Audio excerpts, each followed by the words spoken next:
Sa isang lumang baryo sa probinsya ng Ilocos, may isang bahay na matagal nang walang tumitira.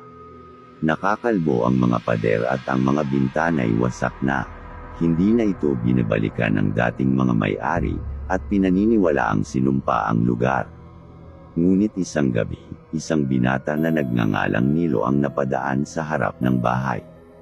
Alam mo bang may namatay diyan? Bulong ng isa sa mga kaibigan niya. Ngumisi si Nilo, hindi naniniwala sa mga kwentong kababalaghan. Wala yan. Mga kwentong engkanto lang, sagot niya. Ngunit dahil sa hamon ng mga barkada, naisipan ni Nilo na pasukin ang bahay para patunayan na wala siyang kinatatakutan. Bitbit ang flashlight, dahan-dahan siyang pumasok sa loob. Nasa labas ang mga kaibigan niya, nagtatawanan at hinihintay kung gaano siya katapang. Pagkapasok niya, bumungad ang malamig na hangin at kakaibang amoy na parang nabubulok. Ang mga yapot niya'y nag-echo sa bawat hakbang. Bigla niyang naramdaman ang mabigat na presensya na tila nakamasid sa kanya. Wala siyang makitang kakaiba, ngunit parang may gumagalaw sa mga anino ng bahay. Nakarating si Nilo sa isang maliit na kwarto sa dulo ng pasilyo. Nakapinid ang pinto, ngunit may maririnig na mga mahihinang kalusko sa loob. Hinawakan niya ang doorknob at binuksan ito. Pumalaho ang malamig na hangin, at nakita niya sa loob ang isang lumang aparador at isang kama. Nagmamadali niyang sinilip ang ilalim ng kama. Walang tao. Akala ni Nilo'y tapos na ang lahat ng takot, ngunit nang humarap siya sa salamin, kitang-kita niya ang refleksyon ng isang babae sa likod niya. Mapatla ito, duguan ng damit, at malalim ang mga mata. Nang lingunin niya ito, wala namang tao. Kinilabutan siya at nagmadaling lumabas ng kwarto. Habang pababa siya ng hagdan, biglang sumara ang pinto ng bahay ng malakas. Pilit niyang binuksan ito, pero parang may nagpipigil. Maya-maya, narinig niya ang mabigat na yabag na papalapit mula sa likuran. Dahan-dahan niyang tinutok ang flashlight, at doon niya nakita ang babae ngayon ay nakangisi at hawak-hawak ang leeg ng isang bata. Nagsalita ito, "Hindi ka na makakalabas." Kinabukasan, natagpuan ang bangkay ni Nilo sa loob ng bahay. Dilat na dilat ang mga mata nito at naninigas ang katawan sa takot. Wala siyang sugat o anuman, ngunit may marka ng kamay sa leeg niya kasing lamig ng kamatayan. Sa isang maliit na baryo sa Batangas, kilala ang lugar dahil sa malalim at misteryosong lawa. Ayon sa matatanda, may isang nilalang na tinatawag nilang Shokoy, na naninirahan sa ilalim ng tubig. Hindi lahat ay naniniwala sa alamat, ngunit palaging may mga kwento ng mga nawawala kapag sumapit ang dilim. Isang araw, nagpasyang magtampisaw si Rodel sa lawa kasama ang ilang kaibigan.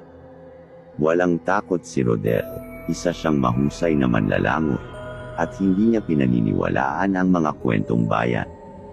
Walang Shokoy, mga kwento lang yan para takutin tayo, sabi niya habang tumalon sa malamig na tubig. Ngunit habang patuloy siyang lumalangoy palayo sa dalampasigan, biglang humigpit ang tubig sa paligid niya. Parang may kamay na humawak sa kanyang paa, hinahatak siya pababa. Nagtumiglas si Rodel, ngunit mas lumalakas ang kapit. "Tulungan niyo ako," sigaw niya, ngunit nang lumingon ang mga kaibigan, wala na siyang bakas sa ibabaw ng tubig. Lumipas ang gabi, at walang nakakita kay Rodel. Nagkaroon ng paghahanap sa baryo, ngunit sa kabila ng lahat ng pagsisikap, hindi na natagpuan ang kanyang katawan. Sa kalagitnaan ng gabi, habang katahimikan ang bumabalot sa paligid, biglang may narinig ang mga tao na parang boses ni Rodel mula sa lawa. "Tulungan niyo ako," bulong na tila sumasabay sa hangin. Kinabukasan, natagpuan ang katawan ni Rodel sa dalampasigan, walang buhay at mapatla. Ngunit ang kinatatakutan ng lahat ay ang marka sa kanyang mga paa, parang mga bakas ng kamay na may matutulis na kuko. Sa kanyang bibig ay may maliliit na piraso ng lumot, tila nagmula sa kailaliman ng lawa. Simula noon, walang nang ahas na maligo o lumapit sa lawa kapag sumasapit ang dilim.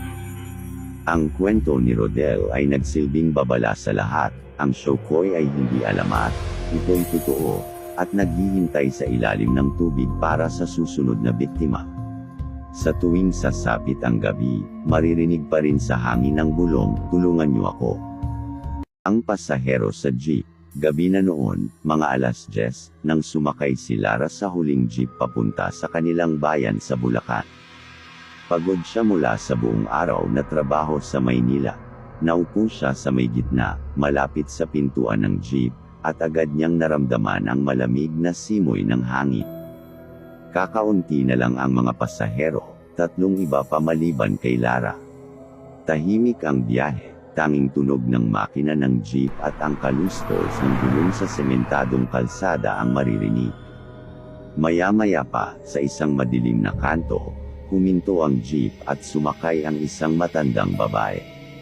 Nakasuot ito ng lumang saya, at may puting panyo na nakatali sa ulo. Tahimik itong naupo sa tapat ni Lara at bahagyang yumuko. Hindi man lang itong umiti o tumingin sa ibang pasahero, tila napakabigat ng kanyang presensya.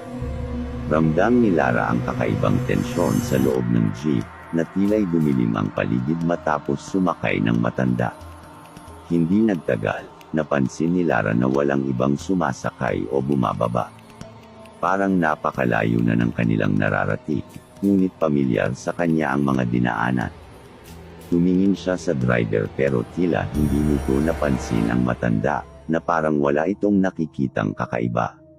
Biglang bumigat ang pakiramdam ni Lara. Parang may malamig na hangin na bumabalot sa kanya.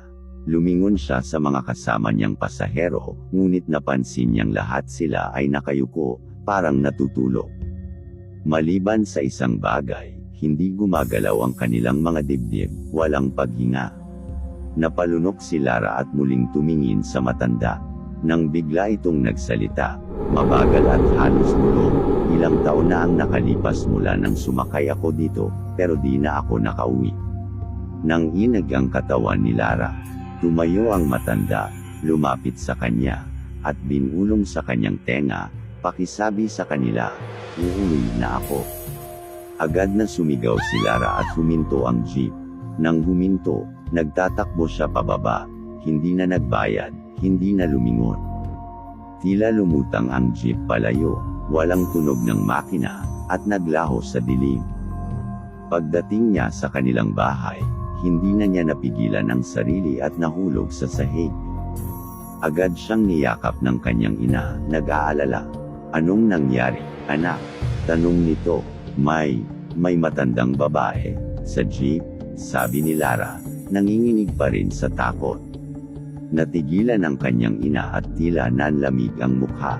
"Lara," sabi ng kanyang ina, "ilang taon na ang nakakaraan. May matandang babae sa baryo natin na naaksidente sa jeep, hindi na siya nakauwi. Hanggang ngayon, naghahanap pa rin siya ng masasakyan." Napatingin si Lara sa labas ng bintana, at sa malayo, sa ilalim ng ilaw ng poste, nakita niyang nakatayo ang matanda, nakatingin sa kanya, naghihintay ng susunod na pasahero.